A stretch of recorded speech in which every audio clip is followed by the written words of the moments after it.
I'm now going to do those same 3 movements, but instead of dividing them up, I'm going to do them in one smooth, fluid fashion so you can see what a normal step looks like when we do those core movements correctly. Beginning here.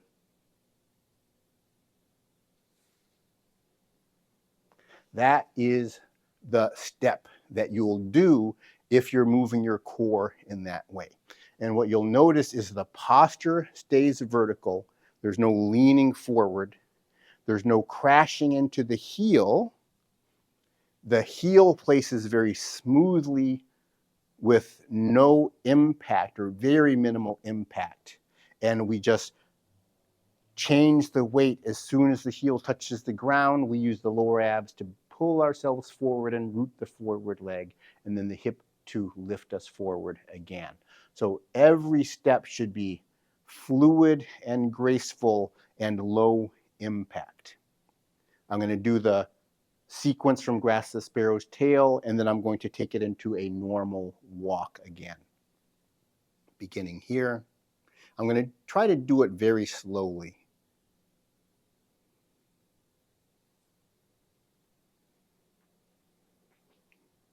So that's what it should feel like. And just like practicing Tai Chi, the goal is to be able to practice very slowly so we can get that mind-body connection going. When we're walking, I think it's also very valuable to move slowly at times so you can feel what's going on in the body. How is your core guiding each step? Because when we speed up sometimes, we tend to let things go and just let gravity lead the body. And then we're not moving carefully. Or we're just swinging the leg randomly forward and we end up with duck feet here.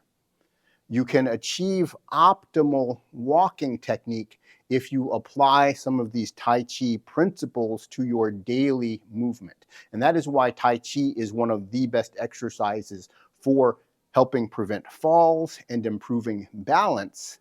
But if we're understanding a little bit more what the movements are that we're doing in Tai Chi, so we're applying mindfulness to the movements, I think it is even more effective.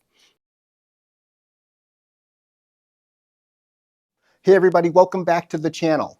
In today's video, I have a simple movement practice that you can use to translate your Tai Chi movement into a normal walking motion. So you can make your walk more confident, more fluid, and feel like you're just gliding across the floor. If you're watching this on the Todd Martin MD channel, I've cross-posted this from my other channel called the Tai Chi Code, because that's where I'm going to be posting all of my Tai Chi and more complex body movement content. So if you're interested in that and you haven't found me over there on that channel yet, I just want to let you know, hop over there to the Tai Chi Code channel and you can watch me on both channels. For those of you who have already found me on the Tai Chi Code channel, welcome back. If you find this video helpful, make sure to smash that like button and subscribe to the channel if you're not already a subscriber. Let's go ahead and get started. What we're going to be doing is transitioning from a movement in Grasp the Sparrow's Tail, and we're going to use some of the techniques within Grasp the Sparrow's Tail and transition that into a normal fluid step with optimal form. One of the things that makes Grasp the Sparrow's Tail such a fascinating movement to practice is that it contains within it all 8 of the fundamental patterns of movement that are used in Tai Chi. And not only are they used in Tai Chi, they are the same 8 fundamental patterns that we use when we are walking. Whether we're walking on level ground, walking upstairs, downstairs, uphill, or downhill, we are using a sequence containing only 8 specific patterns of core movement. And we're going to do all of those 8 during Grasp the Sparrow's Tail. During this video, I'm going to focus in on only 3 of those because they're the 3 movement patterns that we use when we're walking forward on level ground. So I'm going to show you briefly Grasp the Sparrow's Tail again and point out where these movement patterns are. The ones that are named in Grasp the Sparrow's Tail are ward off, then roll back, then press, and then push. And we're going to begin with press. What we're going to do, if you've practiced Grasp the Sparrow's Tail before, get into the position right before you do the press. So all of your weight should be sitting back on your rear leg. The palm on the side of the rear leg should be face up, and the palm of the other hand should be across the body, so the top of your hand, the rear hand, is pressed into the wrist of the forward hand. So this is our starting position, and then we press forward until we get to the position where our knee is right over the forward ankle. The heel of the rear foot should still be on the ground when we finish the press movement. Let's see that again. A relatively simple motion. After that, in Grasp the Sparrow's Tail, what we do is a movement called push. So we press forward and then we push the arms open. Push utilizes the glutes to push back against the ground, and it's using our waist rotation, our core waist muscles, in the same way that they're being used during the press. I'm going to go over that very briefly. So when we do the press forward, this is my left hand moving forward because that's how it's going to work. I am projecting the left hand forward from my left upper waist. So if you think about reaching your left arm by turning the upper waist forward on the left, and just practice that for a second so you can feel how that works. The rotation is what's projecting the arm. The other part of the waist core movement in press is going to be using our lower abdominal muscles to root the rear leg. So the leg that we're pressing forward from is going to be rooted by the lower abs. So the lower abs are going to do two primary things on the left side. They're going to pull up on the pelvis, so putting the pelvis into a level position, and you can practice that, pulling up from your lower abdominal muscles. And the lower abs also rotate back towards the side that they're active on. So when I activate the left lower abs to tuck the pelvis on the left, they're also turning backward to the left. And that is part of what is projecting energy off the ground when we do this press. Because we're not pushing back off the ground with our hips. So pushing off the ground with our glutes like this is not what we're doing when we do a press. We're actually pulling the leg off the ground with the front muscles. These are the hip flexors. So imagine you're trying to lift your leg forward like this, hip flexion, but at the same time, the lower abs are turning backwards, pressing the heel back into the ground. So the leg actually doesn't leave the ground. The root is on this leg. So that is what makes up this motion here. And it is one of the most important movements we do when we are walking normally. So we press forward. And if you have any question about it, you can tell the difference between press and push, because when you get to the end of the press, that is the end of the motion. And if you want to do the next movement, then I'm going to push back against the ground with my glutes, and that is what opens the palms forward and parallel. So I go from hip flexion to hip extension in one fluid motion, but the difference in those two movements come from front of the hip, then back of the hip. Feel that energetically as you do it. Practice it slow so you can feel the transition from here to here.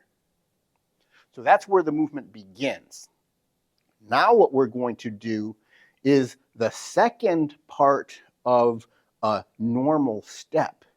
And that is going to be transitioning from this motion, and instead of doing what we do in Grasp the Sparrow's Tail, we're going to do this motion and begin to take the first movement towards a forward step. Well, the second movement. The press was the first movement towards the step. The second movement is going to be this. That movement is rollback. Even though we are going forward, it is the same movement as we do in rollback.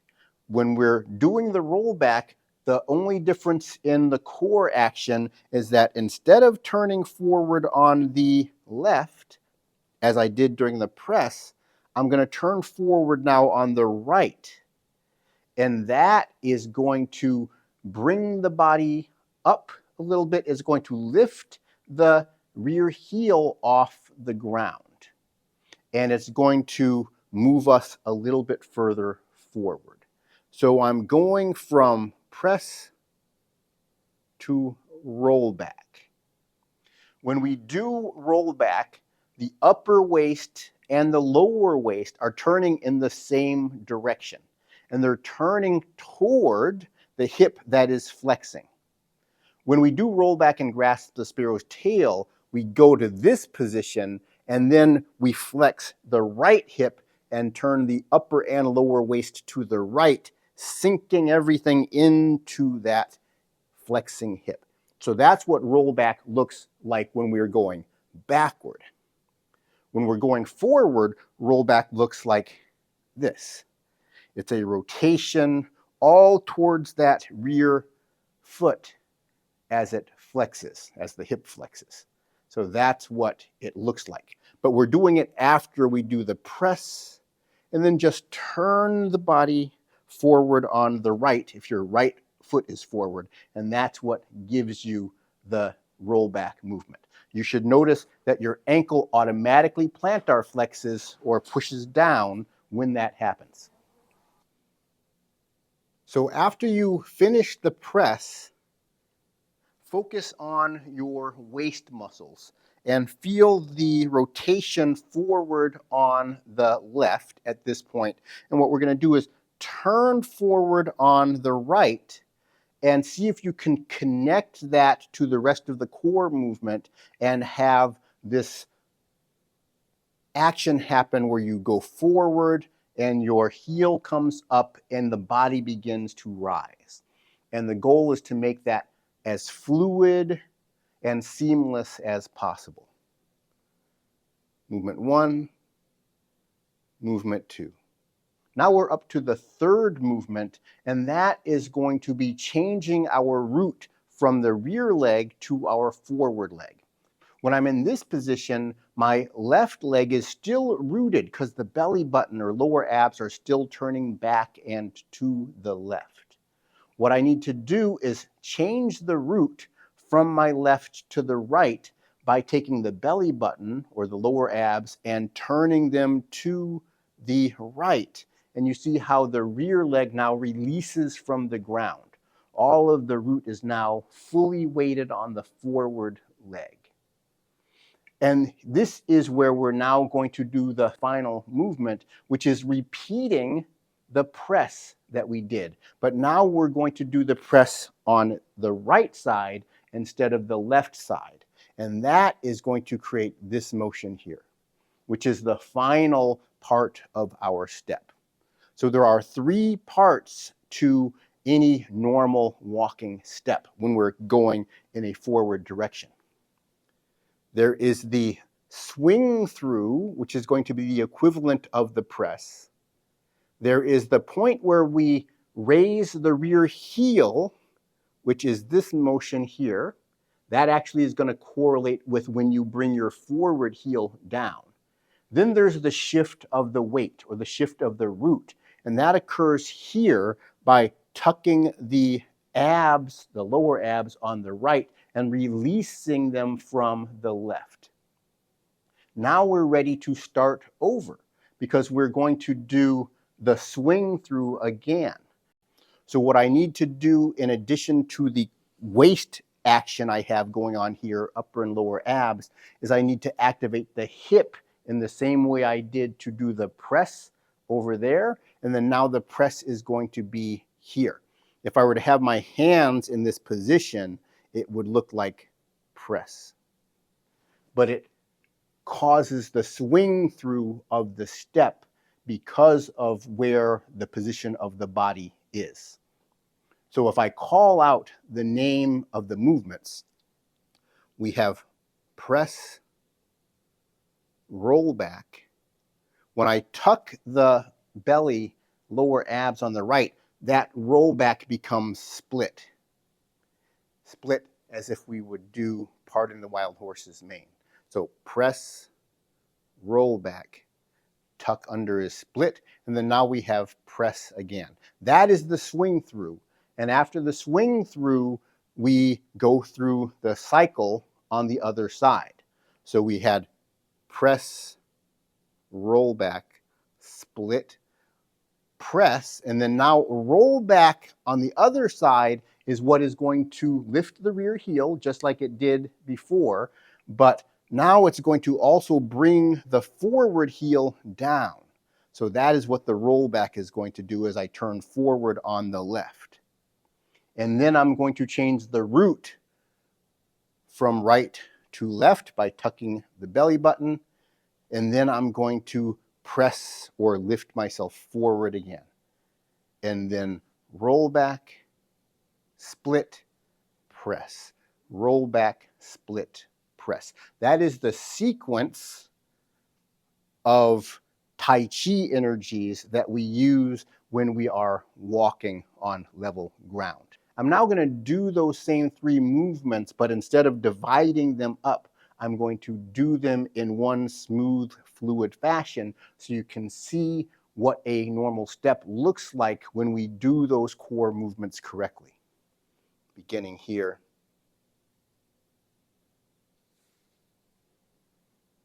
That is the step that you'll do if you're moving your core in that way.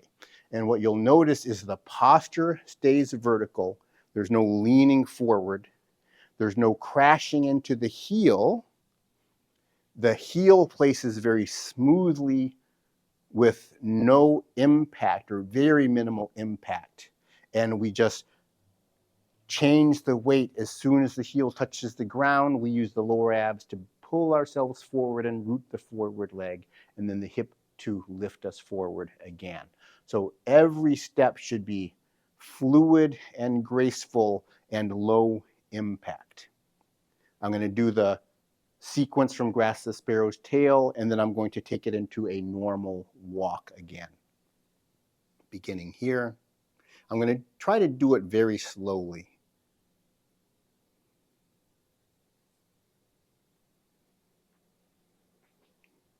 So that's what it should feel like. And just like practicing Tai Chi, the goal is to be able to practice very slowly so we can get that mind-body connection going. When we're walking, I think it's also very valuable to move slowly at times so you can feel what's going on in the body. How is your core guiding each step? Because when we speed up sometimes, we tend to let things go and just let gravity lead the body. And then we're not moving carefully. Or we're just swinging the leg randomly forward and we end up with duck feet here. You can achieve optimal walking technique if you apply some of these Tai Chi principles to your daily movement. And that is why Tai Chi is one of the best exercises for helping prevent falls and improving balance. But if we're understanding a little bit more what the movements are that we're doing in Tai Chi, so we're applying mindfulness to the movements, I think it is even more effective. I hope you find this lesson helpful in applying Tai Chi practice to your daily walking routine. I think it will really pay off if you do this on a regular basis. Even when you are just walking down the street, try to use your mind to sense what's going on in the core. You don't have to do that all the time when you're walking, but applying that mind-body connection rather than just reflexive movement at some times, I think can be very helpful. Thanks for joining me, and I will see you in the next video.